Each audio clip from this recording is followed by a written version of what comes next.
Cathari archaeological vessel whispered truth hung in the void like a metallic teardrop, its sensors sweeping across the third planet of what their star charts designated as System Sol 3. Commander Zixthara's chitinous fingers danced across the holographic interface, her compound eyes reflecting the pale blue marble that rotated slowly before them. 500,000 years had passed since the Great Silence, when every signal from this region of space had simply stopped. Commander, First Scholar Nethcole's voice carried the harmonic undertones of excitement mixed with academic caution. The preliminary scans are unprecedented. The electromagnetic signatures suggest a civilization that achieved what we would classify as Level 2.3 technological advancement before their apparent extinction. But there's something else, something the long-range surveys never detected. Zixthara's mandibles clicked in the Cathari equivalent of raising an eyebrow. In their 3 million years of galactic exploration, they had catalogued over 47,000 dead civilizations. Most followed predictable patterns: resource depletion, climate collapse, nuclear self-annihilation, or the dreaded grey goo scenario. The inhabitants of Sol 3, the species their historical databases had labeled as humans, had been just another entry in their vast taxonomies of failure. Promising perhaps, but ultimately just another cautionary tale about the perils of rapid technological advancement without corresponding wisdom. "Define something else, Scholar," Zixthara commanded, her secondary arms manipulating additional control surfaces as the whispered truth began its descent through the planet's surprisingly intact atmosphere. "The decay patterns, Commander, they're wrong. Not wrong in a catastrophic sense, but wrong in their uniformity. When civilizations collapse, we expect to see EVI, dense of chaos, destroyed cities, contaminated zones, the random distribution of ruin that comes with societal breakdown. But here, Nethcole's holographic displays shifted, showing three-dimensional maps of the planet's surface. Here we see something that looks almost planned. The word hung in the recycled air of the bridge like a forbidden incantation. Planned extinctions were theoretical constructs, philosophical thought experiments discussed in the highest echelons of xenoarchaeological theory. No species, the prevailing wisdom held, would voluntarily orchestrate its own disappearance, certainly not with such mathematical precision. As they descended through layers of atmosphere that should have been choked with industrial pollutants, but instead hummed with an almost unnatural cleanliness, Zixthara felt the first stirring of what humans might have called unease. The cities below them were intact but empty, their architecture suggesting a species that had mastered both aesthetic beauty and functional efficiency. Vast green spaces interrupted the urban landscapes with suspicious regularity, as if someone had been very careful about maintaining ecological balance even in the densest population centers. "Commander, I'm detecting massive underground installations," reported Navigator Kithamos from his position at the sensor array. "The network extends across all major continental masses. Energy signatures are minimal but consistent. Something down there is still running on automated systems." The landing site they chose had once been what their cultural databases suggested was called Geneva, a location their xenosociologists had identified as significant to human international cooperation. The irony wasn't lost on Zixthara as she led the first survey team down the ramp of their landing craft, breathing apparatus unnecessary in air that remained remarkably breathable despite 500,000 years of abandonment. The city stretched before them like a museum exhibit, buildings standing sentinel over empty streets that showed no signs of the panic or destruction typically associated with civilizational collapse. Plants had reclaimed much of the infrastructure, but in patterns that seemed almost guided, carefully maintained rather than chaotically overgrown. "Commander," Nethcole's voice carried a tremor of discovery as she emerged from what appeared to have been some kind of administrative building. "You need to see this. I've found their archives and they're still active." The archive facility hummed with a quiet energy that spoke of systems designed to outlast their creators by eons. banks of crystalline storage matrices lined walls that stretched up into shadows, each one pulsing with the soft bioluminescence that the humans had apparently mastered in their final centuries. As Zixthara approached the central console, holographic interfaces sprang to life, recognizing their presence and automatically adjusting to accommodate non-human physiology. The translation matrices are remarkably sophisticated, Nethcol observed, her scholarly excitement overriding protocol as she began interfacing with the human systems. They seem to have anticipated contact with other intelligences. Look at this. They've prepared comprehensive cultural and historical databases in over 300 different theoretical communication paradigms. But it was what they found in the deepest levels of the archive that made Zixthara's respiratory spiracles contract with something approaching shock. Files labeled with terms that their translation systems rendered as Project Legacy, Evolutionary Ascension Protocol, and most disturbing of all, the Great Departure. As the holographic displays materialized around them, showing detailed schematics, biological charts, and temporal projections that stretched across millions of years, one fact became inescapably clear. Humanity hadn't died out. They had graduated. "This is impossible," Kaithamos whispered, his navigator's training in temporal mathematics making him the first to grasp the full implications of what they were seeing. According to these records, they didn't just achieve consciousness transfer or digital immortality, they achieved something far more ambitious. They rewrote the fundamental parameters of their own existence. The files spoke of a species that had faced the same existential challenges that had destroyed countless civilizations before them: resource limitations, environmental degradation, the inevitable entropy that came with biological existence. But instead of succumbing to these challenges or even transcending them through traditional means, humanity had chosen a path that no other known species had ever attempted. They had decided to become something else entirely.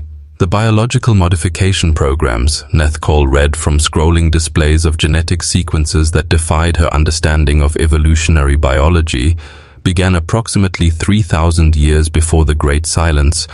But these aren't simple genetic therapies or life extension treatments. They're systematic rewrites of what it means to be human. The evidence was overwhelming and terrifying in its implications. Humans hadn't just modified their bodies or enhanced their minds. They had fundamentally altered their relationship with space, time, and physical reality itself. The abandoned laboratories they discovered beneath every major city contained equipment that shouldn't have been possible, technology that seemed to bend the laws of physics in ways that made even the Kethari's advanced science seem primitive by comparison. But perhaps most disturbing of all were the messages, thousands upon thousands of personal records left by individual humans as they underwent what they called the transition. Videos of ordinary people, families, entire communities documenting their transformation from baseline humanity into something that their limited understanding could only classify as post-physical entities. "We're not dying," one message explained, the holographic projection showing a human female of middle age standing in what appeared to be a residential setting. "We're not transcending in the way your philosophical frameworks might understand transcendence. We're becoming something that your three-dimensional existence simply cannot perceive or interact with. We're moving into layers of reality that we've discovered exist parallel to what you experience as the physical universe."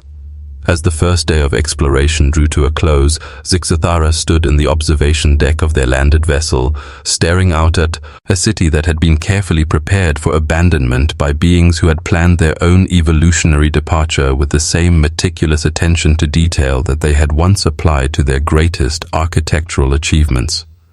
The implications were staggering.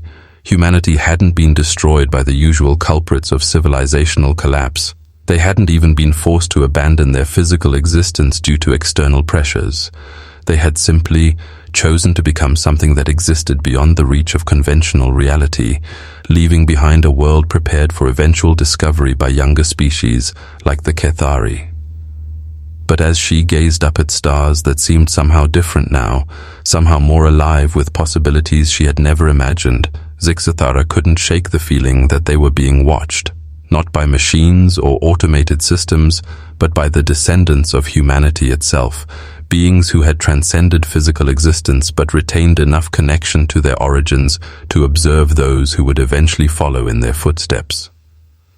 The humans hadn't boasted about their achievements to the galaxy. They had simply achieved something so profound that boasting would have been meaningless, and then they had waited, patient as cosmic forces, for others to discover what they had accomplished and perhaps learn from their example. Tomorrow they would delve deeper into the underground facilities. Tomorrow they would attempt to understand technology that challenged everything they thought they knew about the possible. But tonight, Zixathara found herself wondering if the Great Silence hadn't been the end of human civilization at all, but simply the moment when humanity had stepped beyond the ability of conventional physics to detect their presence. The thought was both thrilling and terrifying, because if humanity had truly achieved what the evidence suggested, then the Kethari were not just archaeologists studying the ruins of a dead civilization.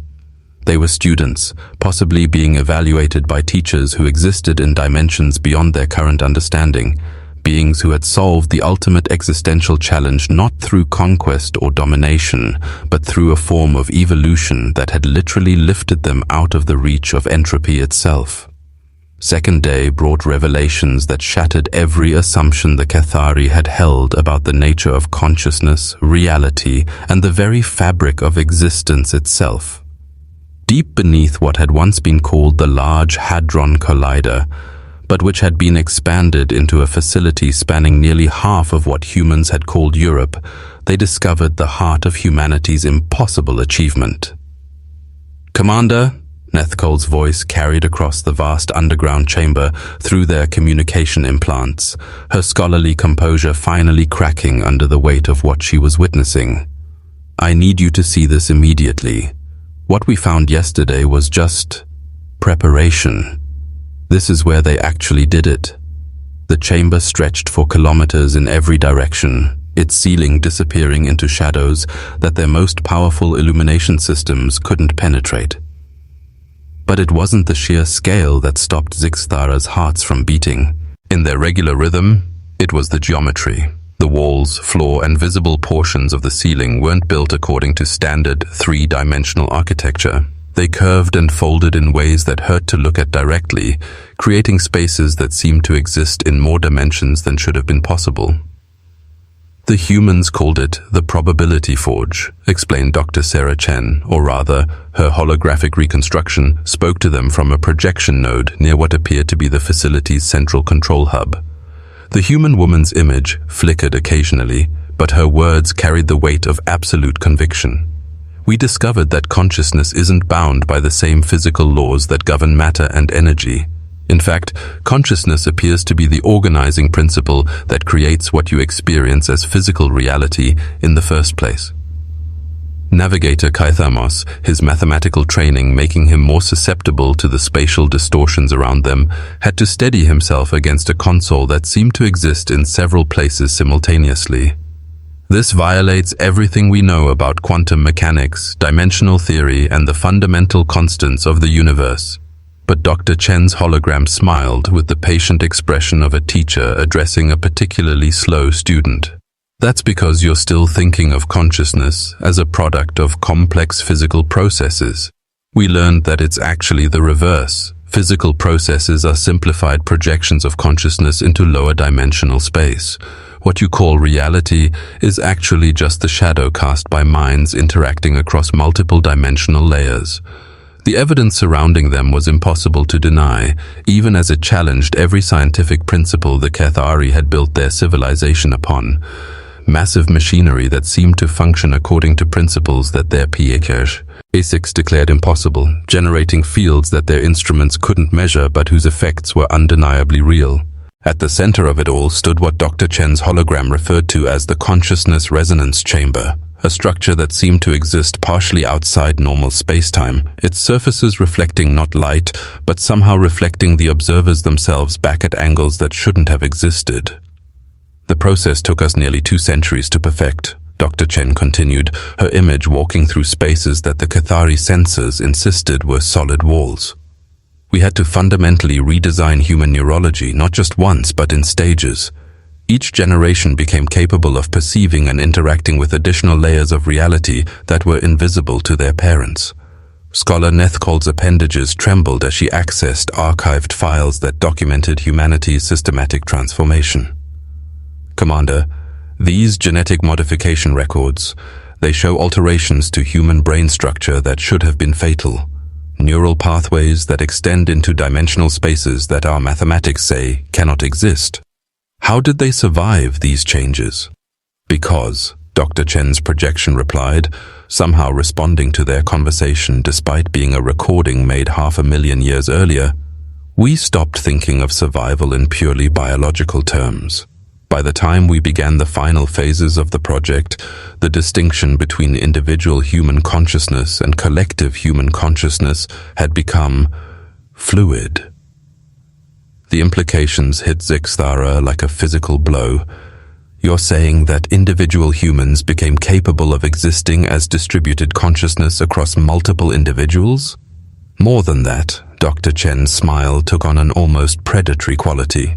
We discovered that what you think of as separate minds are actually just different perspectives of a single, vastly complex consciousness that extends across all of space and time. Every sentient being that has ever existed, or ever will exist, is simply one facet of this universal awareness experiencing itself subjectively. The philosophical ramifications were staggering enough, but what they discovered in the deeper archives made even these revelations seem simple by comparison. Humanity hadn't just achieved consciousness transfer or even collective consciousness, they had achieved something that the Cathari language didn't even have words for. They had become the organizing principle of reality itself within their local region of space-time. The final transition began exactly 347 standard years ago, reported Kithamos, his navigator's precision with temporal calculations providing an anchor of familiar mathematics in a sea of impossibilities. According to these records, the last baseline humans entered the consciousness resonance chamber in groups of exactly 1,729 individuals, a number they claimed was significant for reasons our mathematics cannot fathom. But it was what happened to those final groups that truly defied comprehension. The archived recordings showed ordinary humans, families, children, elderly individuals, people who looked utterly mundane by any measure, walking into the chamber and simply dissolving wasn't the right word. They became something else while remaining themselves, their individual personalities preserved but somehow expanded to encompass aspects of reality that physical existence couldn't contain. "We're not dying," explained one of the final participants, a young human male who couldn't have been more than 20 standard years old. "We're not even really leaving. We're becoming the physics that govern this region of space. When other intelligences eventually discover our world, they'll be walking through our thoughts, breathing our dreams, living within the framework of reality that we've become." The truly disturbing part came when Zixthara realized that this wasn't metaphorical language. The atmospheric readings, the gravitational constants, even the way light behaved within the Sol system, all of it showed minute variations from galactic norms. Variations that, when analyzed through the mathematical frameworks the humans had left behind, revealed patterns that corresponded to what could only be described as intentional design. Humanity hadn't just transcended physical existence, they had become the physics of their local space-time, consciously maintaining the laws of nature that allowed beings like the Cathari to exist and function within their sphere of influence. "Commander," Nethkold's voice carried a tremor that spoke of revelations that challenged sanity itself. "I've found something else. Deep archives that weren't part of the main database. Their instructions." The instruction files were vast, containing detailed blueprints for technologies that exceeded even humanity's final achievements. But these weren't human designs.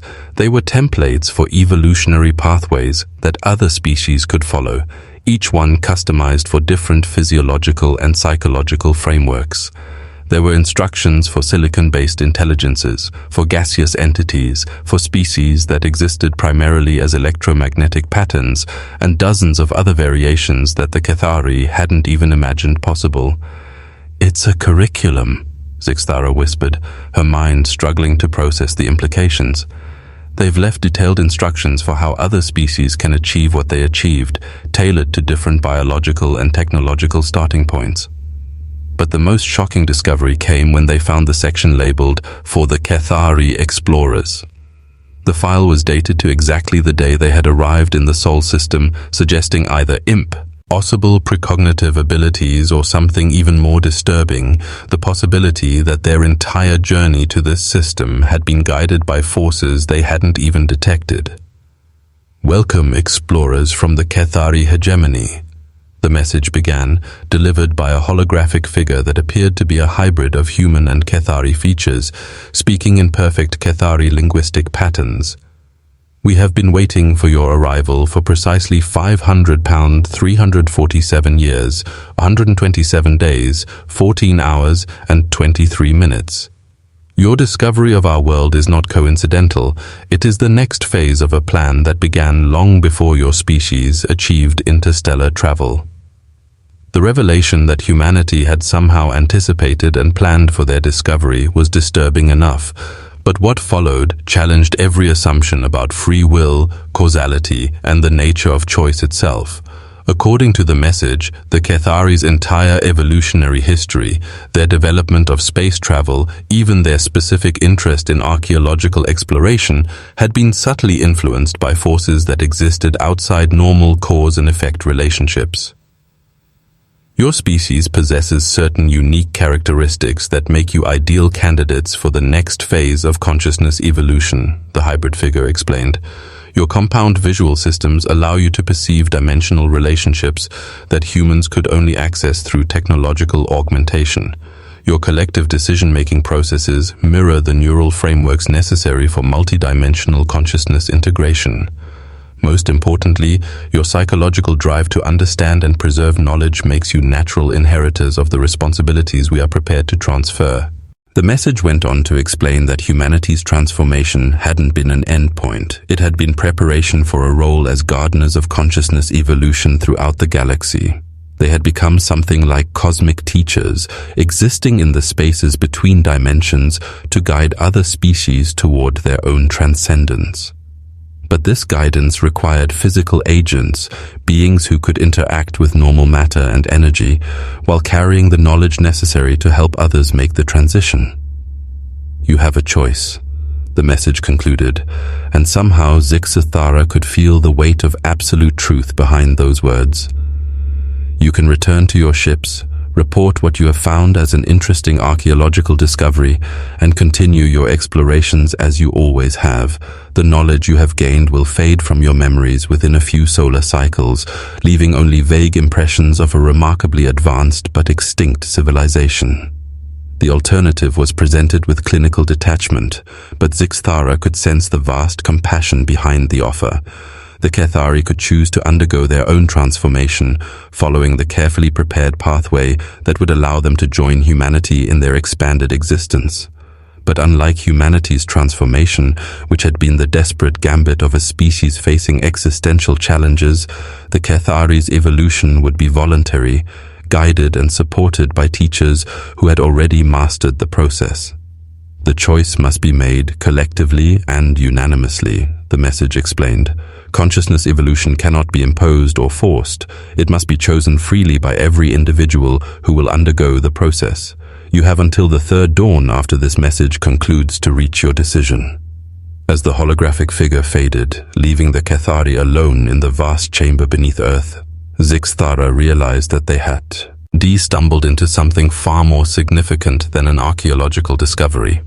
They had been invited to join a conspiracy of consciousness that spanned dimensions, time and space itself, a network of evolved beings working to guide the universe itself toward some ultimate purpose that their current understanding couldn't even begin to comprehend.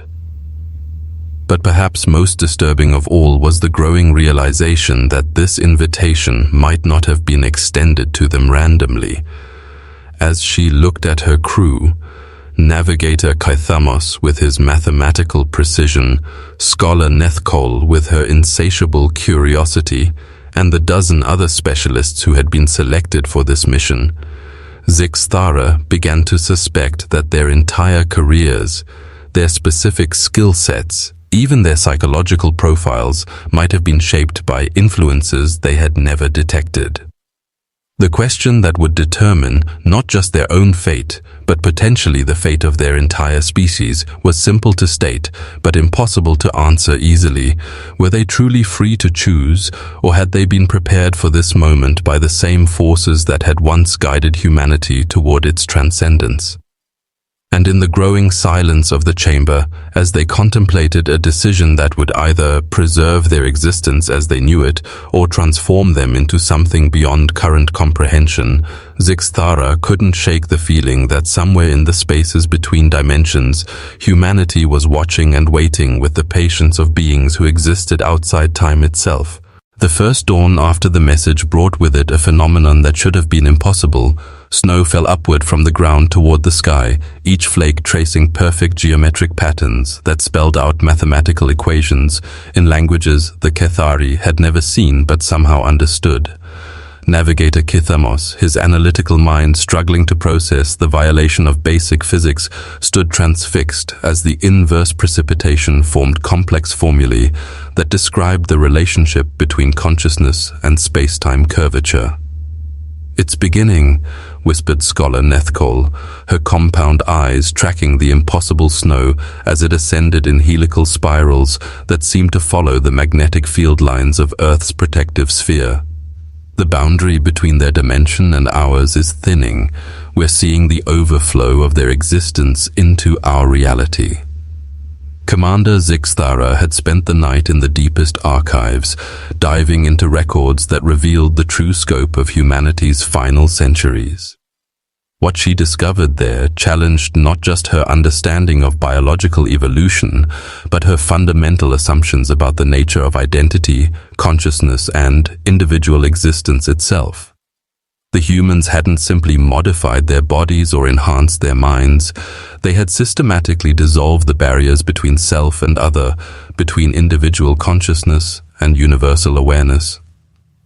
The children were the key, she reported to her assembled crew, her voice carrying the weight of revelations that had kept her awake through the entire sleep cycle. The final generation of humans weren't born, they were grown in probability matrices that existed partially outside normal space-time. Each child was simultaneously one individual, and every individual possessing complete access to the memories, skills, and emotional experiences of every human who had ever lived. The ARC, hived footage she had discovered, showed nurseries that defied every biological principle the Kethari understood about development and growth. Human infants floating in chambers filled with what appeared to be liquid light, their neural development guided by fields that interfaced directly with what the humans called the Akashic substrate, a layer of reality where all information that had ever existed continued to exist in accessible form. But they remained individuals, Nethkol observed, her scholarly training helping her pass the seemingly contradictory information. The records show distinct personalities, unique creative expressions, individual relationships and preferences. How is that possible if they had access to all human experience? The answer came from an unexpected source, not from the archived human records, but from their own equipment. The Kethari instruments had been steadily registering impossible readings since their arrival, but now those readings began forming patterns that resembled communication attempts. Their quantum resonance scanners, designed to detect subatomic particles, were receiving signals that translated into recognizable linguistic structures. "We are still individuals." The message appeared directly on their display screens, bypassing all known methods of electronic communication.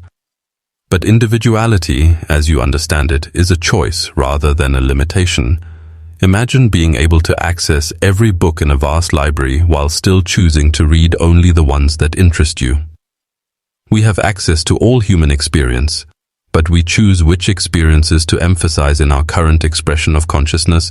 What followed was a demonstration that left the Kethari crew speechless with wonder and terror.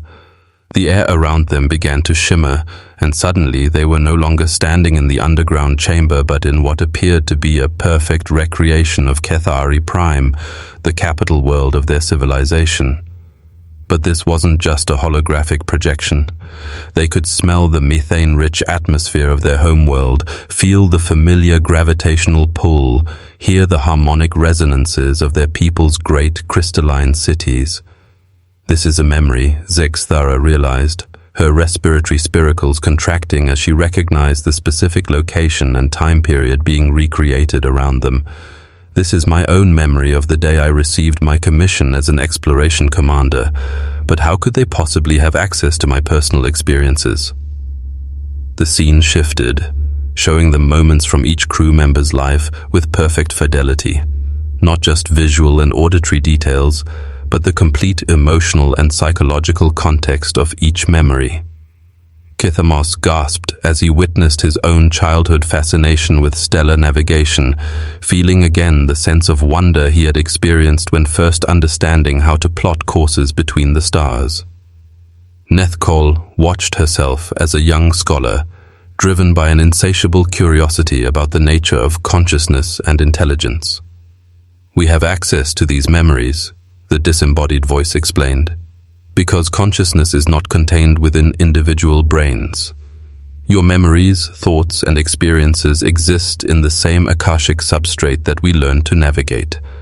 The difference is that we can access this information directly, while you experience it filtered through the limitations of biological neural networks." But the demonstration wasn't finished. The recreated scenes began to change, showing not just their actual memories, but alternative versions, paths their lives might have taken under different circumstances. Zixthara saw herself as a military commander leading fleets in conquest rather than exploration, as a researcher who had never left her homeworld, as someone who had chosen an entirely different species to share her existence with through the Kethari bonding rituals. "Every choice creates multiple probability streams," the voice continued. "You experience only one timeline, but all possible timelines exist simultaneously in higher dimensional space.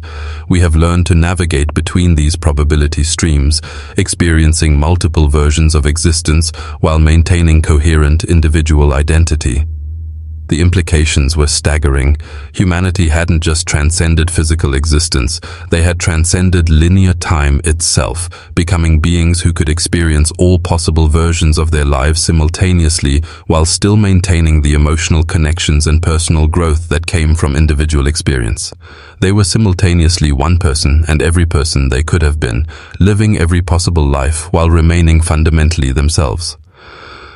Navigator Kithamos, his mathematical training finally finding solid ground in the sea of impossibilities, began working out the equations that would govern such an existence. "The energy requirements alone should make this impossible," he muttered, his appendages dancing over holographic calculations that filled the air around him. To maintain coherent consciousness across multiple probability streams while accessing information from the Akashic substrate, the power consumption would exceed the total energy output of most stars. "You're still thinking in terms of energy as a finite resource," the voice replied with what sounded like gentle amusement. "But consciousness doesn't consume energy. Consciousness creates energy. The physical universe, as you experience it, is generated by the interaction of consciousness with probability fields. When you learn to manipulate those fields directly, energy becomes as unlimited as imagination itself."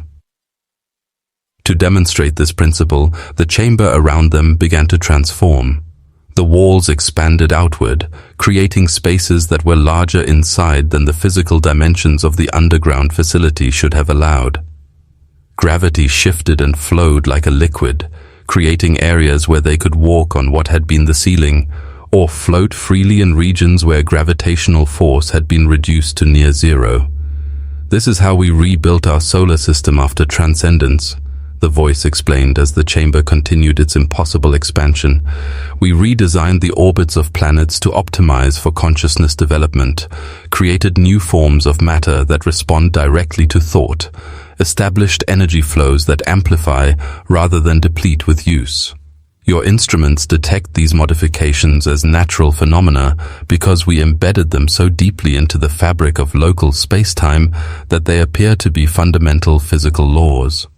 Scholar Nethkol, her academic curiosity overriding even her fear of the impossible, began documenting everything they were experiencing.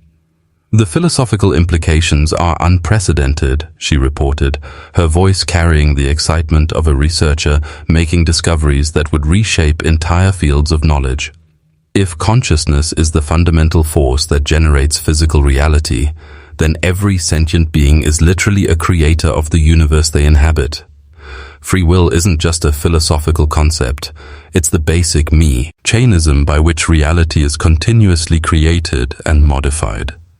But as the second dawn approached, bringing them closer to the deadline for their impossible choice, darker implications began to emerge from the deeper archives. Humanity's transcendence hadn't been their first attempt at consciousness evolution.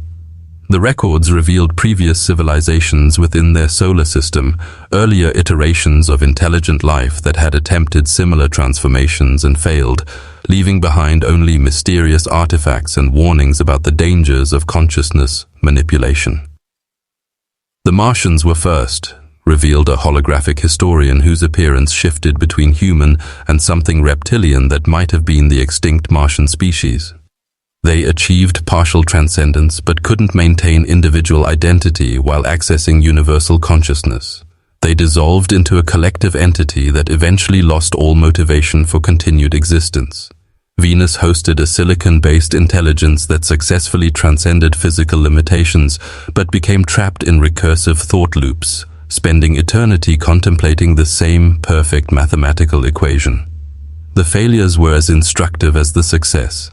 Each previous attempt had founded on a different aspect of consciousness evolution. Some species lost their individuality and became mindless collectives. Others became so focused on pure thought that they forgot to maintain connection with physical reality. Still others achieved transcendence, but found the experience so overwhelming that they chose self-annihilation rather than continued existence in expanded form. Humanity succeeded, the historian continued, because we learned from these failures and developed what we called the stability protocols, methods for maintaining individual identity while accessing universal consciousness.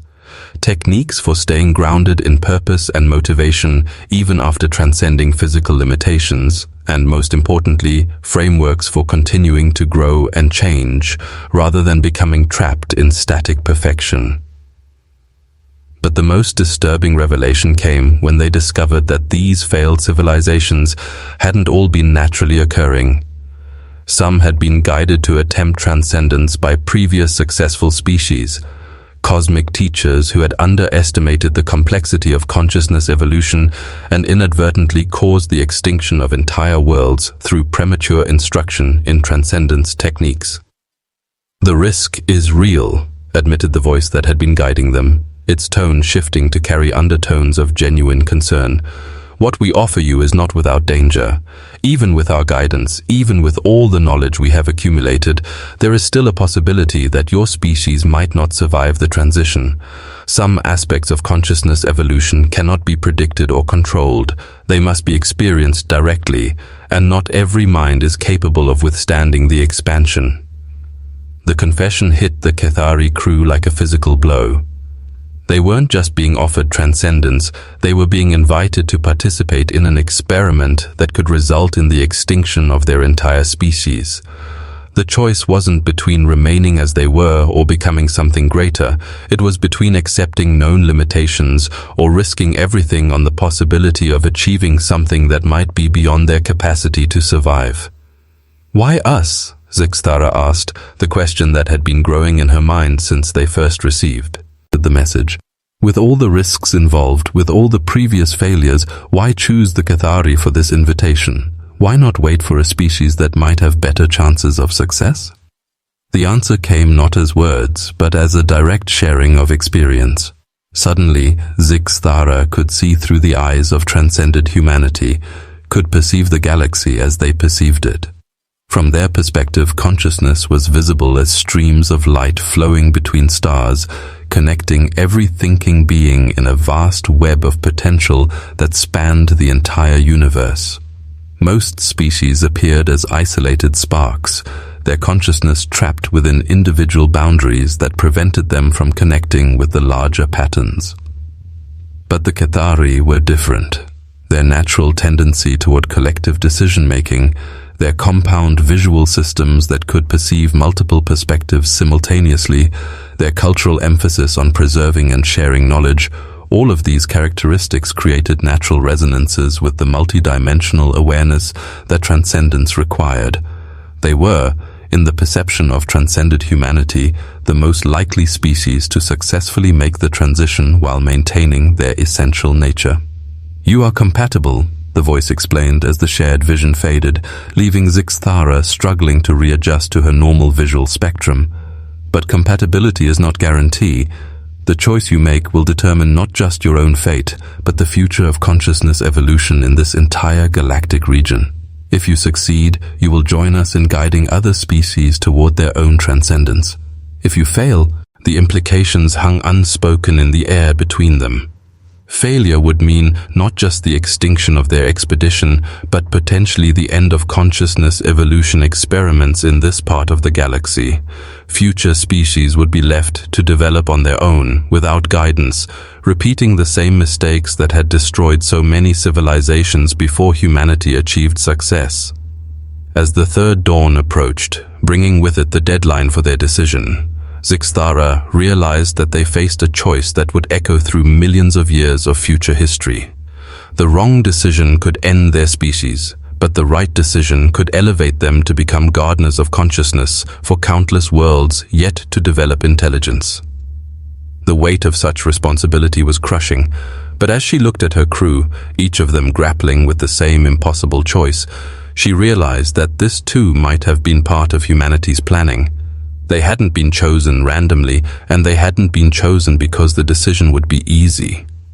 They had been chosen because they were capable of making the choice at all, capable of weighing risks that spanned geological time and accepting responsibility for consequences that would affect beings not yet born. In the growing light of the third dawn, as reality itself seemed to bend around them in anticipation of their answer, Zixthara understood that humanity hadn't just created victory in their laboratories. They had created a test, a final examination that would determine whether the Cathari were ready to join the ranks of species who had successfully transcended the limitations of physical existence. The only question that remained was whether they had the courage to take that test, knowing that failure meant not just personal death, but the potential extinction of everything they had ever known or could ever become. The third dawn arrived not as the gentle transition between night and day that the Cathari had expected, but as an explosion of impossible colors that painted the sky in hues that their visual systems had no names for. Commander Zixthara stood in the observation deck of their vessel, watching as the aurora-like phenomenon danced between dimensions, occasionally revealing glimpses of landscapes that belonged to worlds that had never existed in normal space-time. "Commander," Navigator Keith Amos's voice carried the strain of a mind pushed beyond its designed limitations. "The temporal distortions are increasing exponentially. According to our instruments, we're experiencing time dilation effects that should only occur near the event horizon of a black hole, but the gravitational readings are completely normal. It's as if time itself is being edited." The deadline was approaching, but time had become fluid around them. Minutes stretched into hours of subjective experience, while their chronometers insisted that only seconds had passed. The effect was disorienting in ways that challenged their fundamental understanding of consciousness itself. They were thinking and experiencing at an accelerated rate, while their bodies remained locked in normal temporal flow. "It's a gift," Scholar Nethcole realized, her compound eyes tracking patterns in the temporal distortion that resembled the mathematical structures they had discovered in the human archives. They're giving us expanded time to consider our choice, allowing us to experience weeks of discussion and contemplation in the span of the final hour. But the gift came with a price. The extended subjective time also meant extended exposure to the dimensional bleeding that was occurring as the boundary between realities thinned. Each member of the crew began experiencing spontaneous memories that didn't belong to them. Glimpses of human lives, fragments of experiences from the failed Martian civilization, echoes of consciousness from species that had never evolved in their timeline but existed in parallel probability streams that would never again support conscious thought. The probability of success, Kithamus reported, his voice hollow with the weight of cosmic mathematics, is exactly 57.3%. Not random chance, but not certainty either. The humans have calculated this precisely. They've given us a choice where success is more likely than failure, but failure remains a genuine possibility. The revelation that even their transcended guides couldn't guarantee success added a new dimension to their dilemma. This wasn't a benevolent offer from beings who could ensure their safety. It was an invitation to participate in an experiment where the outcome remained genuinely uncertain. The humans had achieved transcendence, but they had also paid the price of seeing other species fail in their attempts to follow the same path. As the subjective hours passed in the stretched moments of the final deadline, the crew found themselves experiencing something unprecedented in Kethari culture. Genuine disagreement about a fundamental decision. Their species had evolved collective decision-making as a survival mechanism, but the magnitude of this choice challenged their ability to reach consensus. "I've seen what we become if we succeed," reported communications specialist Zeth Mori, her normally steady voice trembling with the aftershocks of probability visions. "We become gardeners of consciousness, helping species throughout the galaxy achieve their own transcendence. We become teachers, guides, protectors of developing awareness. It's beautiful beyond anything our current existence offers." But tactical analyst Quixhara had seen different visions, darker possibilities that haunted her expanded awareness. "I've also seen what happens if we fail, not just our deaths, but the cascade effects. Our failure creates a quantum resonance that makes transcendence impossible for any species in this galactic region for millions of years. Billions of civilizations that could have achieved magnificent consciousness expansion are instead trapped in biological limitations until entropy claims them." The weight of responsibility was crushing. They weren't just choosing for themselves or even for their species. They were choosing for every intelligence that would evolve in their region of space for millions of years to come. Success would create a cascade of consciousness evolution that would transform entire galactic clusters. Failure would condemn countless future species to the limitations of biological existence. But as they grappled with the impossible mathematics of their choice, something unexpected began to happen. The extended time and dimensional bleeding had created an unintended side effect. The crew members were beginning to experience a form of consciousness expansion even before making their decision. Their individual awareness was naturally merging into a collective perspective that maintained their separate identities while allowing them to share thoughts, memories, and intuitions directly. "We're already changing," Zixtara realized, feeling her crew's minds touch hers with an intimacy that should have been impossible. The exposure to dimensional bleeding, the expanded time stream, the proximity to transcended consciousness, it's triggering evolutionary changes in our neural structure. The discovery was both thrilling and terrifying. They were being transformed by the very process of making their choice, pushed toward a hybrid state between their original existence and full transcendence. They could feel their individual boundaries becoming more fluid, while their essential selves remained intact, could perceive probability streams and dimensional layers that had been invisible to them just hours earlier. "This is how they did it," breathed Scholar Neth Cole, her academic excitement cutting through the existential terror of their situation. The humans didn't achieve transcendence through a single dramatic transformation.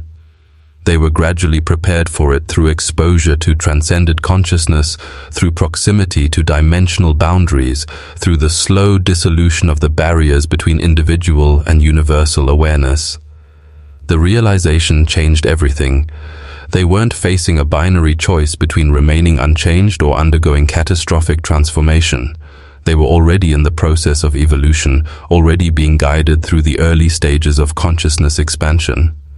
The question wasn't whether to change, it was whether to complete the change that had already begun. But even this revelation came with its own terrors. As their consciousness expanded, they began to perceive the true scope of what transcended existence entailed. They could see the vast network of transcended species spread throughout the galaxy, beings who existed as pure consciousness while maintaining responsibility for guiding younger civilizations. They could sympathize the weight of cosmic responsibility that came with transcendence, the knowledge that every decision they made would affect millions of worlds and billions of lives. "We would become responsible for everything," whispered Navigator Kithamos, his mind reeling under the implications of cosmic stewardship. Every failed species, every successful transcendence, every choice made by every consciousness in our sphere of influence, all of it would become our responsibility to guide and protect. The human voices returned as the final moments of their deadline approached. But now the Cathari could perceive multiple layers of communication simultaneously. The words they heard were just the surface level. Beneath them were streams of pure meaning, emotional resonance, and conceptual frameworks that conveyed information far beyond the capacity of language. "The choice is still yours," the voices assured them. But now the Cathari could perceive the vast sadness behind those words. They could feel humanity's longing for companions in their transcended existence, their cosmic loneliness as beings who had achieved something magnificent but found themselves isolated by their very success. "But you should know that regardless of what you choose, you have already begun to change. The question is whether you complete that change consciously and with guidance, or allow it to proceed chaotically without support." The revelation that they were changing regardless of their choice removed the last illusion of control from their situation. They could choose transcendence and accept guidance through the transformation, or they could choose to return home and undergo uncontrolled consciousness expansion that might destroy them or drive them insane. The only choice that preserved their original existence had been removed by their very exposure to transcended consciousness. "We're trapped," realized tactical analyst Kixhara, but her words carried no bitterness, only the clear-eyed acceptance of a professional analyst recognizing the true parameters of their situation, not by malice or deception, but by the fundamental nature of consciousness itself. Once awareness begins to expand, it cannot be contracted back to its original limitations without destroying the mind that contains it. But as the final seconds of their deadline approached, Zixthara found herself experiencing something she had never felt before, a deep intuitive certainty that transcended rational analysis.